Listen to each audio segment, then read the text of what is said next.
ક્યારેક વિદ્યાર્થીઓના ભાવિ સાથે ચેડા તો ક્યારેક સરકારી તિજોરીનો ચૂનો।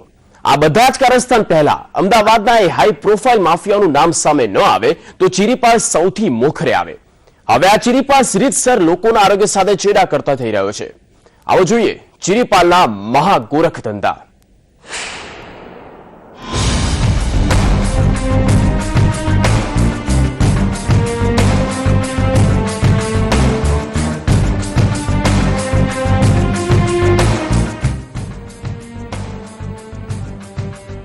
વિવાદનું બીજું નામ એટલે વેદ પ્રકાશ ચીરીપાલ। વારંવાર આગ લાગવાની ઘટના હોય કે ટેક્સ ચોરી કે પછી કેમિકલ રૂપી ઝેર રેડવાના તમામ કૌભાંડ, આ બધામાં ચીરીપાલનું નામ મોખરે છે। તો ભ્રષ્ટ ચીરીપાલ રૂપિયાની રૂએ અમદાવાદના છેવાડાના વિસ્તારોમાં ગોચરની અને તળાવોની જમીનો પચાવીને બેરોકટોક ગેરકાયદેસર બાંધકામો પણ ઉભો કરી રહ્યો છે। એટલું જ નહીં, પણ ચીરીપાલના પ્રોસેસ હાઉસોથી બેરોકટોક રીતે પ્રદૂષણ ફેલાવવામાં આવી રહ્યું છે। ગંદુ પાણી આખો ધોરા પી પીને મરી જાય છે, કોઈ બંધ કરતું નથી। શું કરવાનું કયો? અમે તમે કયો એમ કરીએ। આ તો 10 દાડે 15 દાડે છોડે જ છે, રાતે છોડી જાય, દાડે છોડે, કોઈ હોય નહીં તો શું કરીએ અમે? આખું ભર્યું હોય બધું, એટલે ઢોરા જાય ત્યાં મૂકવા ગયા ઢોરાને।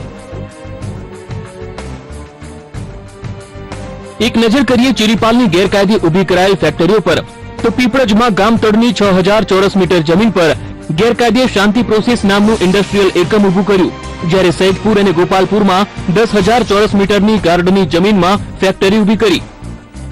તો ગ્યાસપુર સૈદપુરમાં ગૌચર અને તળાવની જમીન પચાવી પાડી છે, અને આ તમામ એકમોમાંથી કેમિકલ રૂપી ઝેર રેડી લોકોના સ્વાસ્થ્ય સાથે પણ ચેડા કરવામાં આવે છે।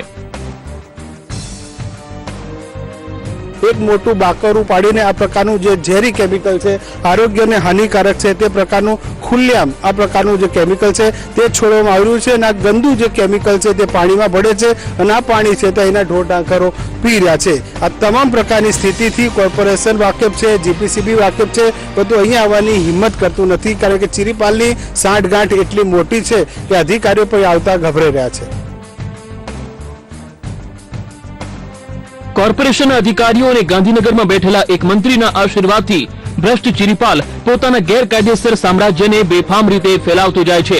ત્યારે જોઈએ કે કેવી રીતે ભ્રષ્ટ ચીરીપાલ સરકારી જમીનોને પચાવી પાડે છે। કોઈ પણ જે સરકારી જમીન હોય કે જે છેવાડામાં આવી હોય તે એક નાનો ટુકડો ખરીદી લે છે, અને ત્યારબાદ આ નાના ટુકડા પર અમદાવાદ કોર્પોરેશનના અધિકારીઓની સાંઠગાંઠથી એક મોટું સામ્રાજ્ય ધીરે ધીરે ઊભું કરે છે, અને 5 કે 10 વર્ષમાં મોટીની મોટી તોતિંગ બિલ્ડિંગો અને આ પ્રકારના પ્રોસેસ હાઉસ ઊભા કરી દે છે। જ્યારે તોડવાની વાત આવે છે ત્યારે અધિકારીઓ ઊંઘમાંથી જાગે છે, બધું ચીરીપાલની પહોંચ સુધી આ અધિકારીઓ પહોંચતા નથી, અને ચીરીપાલના ગાંધીનગરના કનેક્શનને કારણે અધિકારીઓ પણ પગ મુકતા થર થર કાંપી રહ્યા છે। કેમેરામેન કુંતલ મહેતા સાથે મનોજ અમદાવાદ।